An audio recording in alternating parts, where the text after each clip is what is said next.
I gave birth unassisted in my bathtub, and it changed my life. It changed my whole overview of how I look at myself. People have called me brave and strong for doing this, but I don't really identify with those words in this regard. To me, this wasn't a display of strength, it was a symptom of ease. It was the result of truthfully trusting the design, my body, life. I didn't necessarily plan to have an unassisted birth. I did plan to have a home birth, my second one, but I do believe that our lives align to our truths, whether we think we control it or not. When the time came, I just couldn't ignore the need to let everything go. To let go of the worry, to let go of the illusion of control, to just be. If you're a mother or expecting, you're a woman and tired of living in fear of disconnect from your body, feeling like an asset, not a soul and a human, this video is for you. Today I'm going to talk about how to let go of the power and why we even think that we have any. I think that we hold this massive misconception that women are a possession of the society, of the world, and we align our value with what we think we are asked of. But the world is a misguided place. I realized that my body isn't just a vessel for a soul or a vehicle for organs. It is an intelligent, autonomous entity.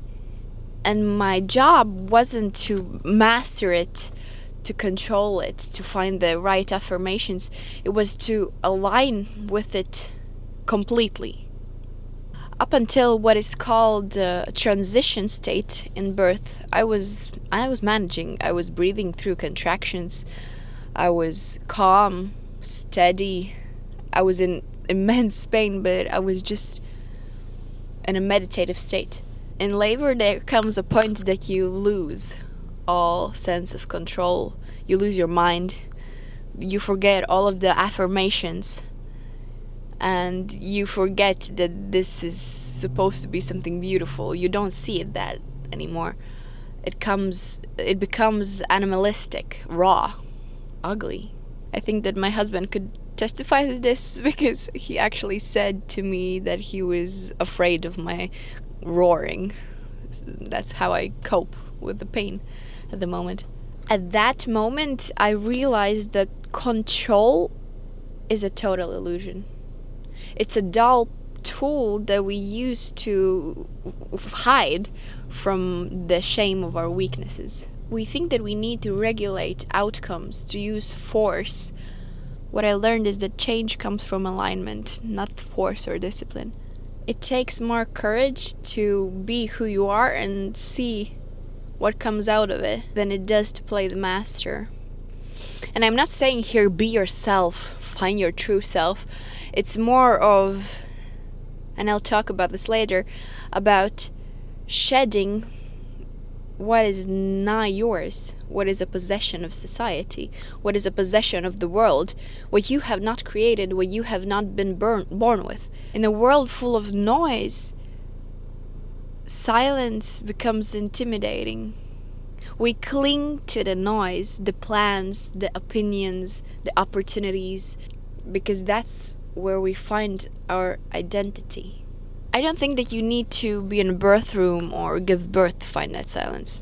You just need the guts to let that noise die or even kill it, shed it, so you can finally hear what you're being called to.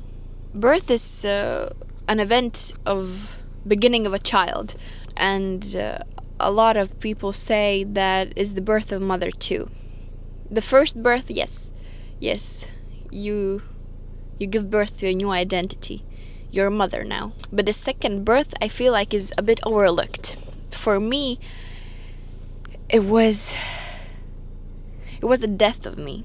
A death of something I was, some kind of a sticky substance that I washed myself off of. If I could speak to the woman a day before she gave the second birth, oh gosh, you're embarking on a journey that is the fruit of your belief that you deserve the good, all of it. All of it. You deserve all of the good, but it also means that you will experience a contrast.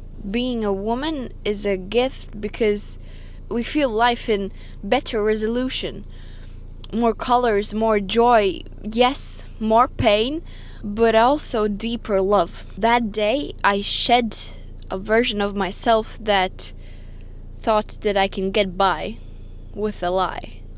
I learned that I can truly, I get to believe that I can succeed in anything.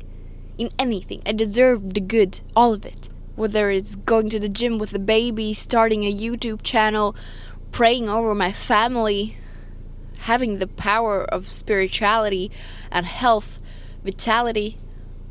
I deserve the good, all of it. I shed the doubt of it that day simply by refusing to lie to myself. You don't need to give birth to understand this, although if you're expecting, I hope that this inspires you to look at the birth as something very intense and exciting to look upon. But in order to come to this realization, you just need to stop putting your sense and illusion of control and intelligence over your body, your instinct, the asset and the pure value that you have been given by just being alive as a human being right now. You need to stop being a master to your body and start being a partner to it. And I encourage you to become aware of the noise that you have in your life and the skin that you need to shed. What is the noise that you're clinging to right now? And what will happen if you let it go?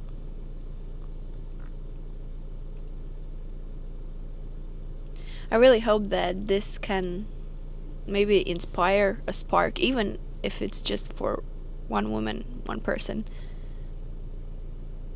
This video would have done its job. So, thank you for watching.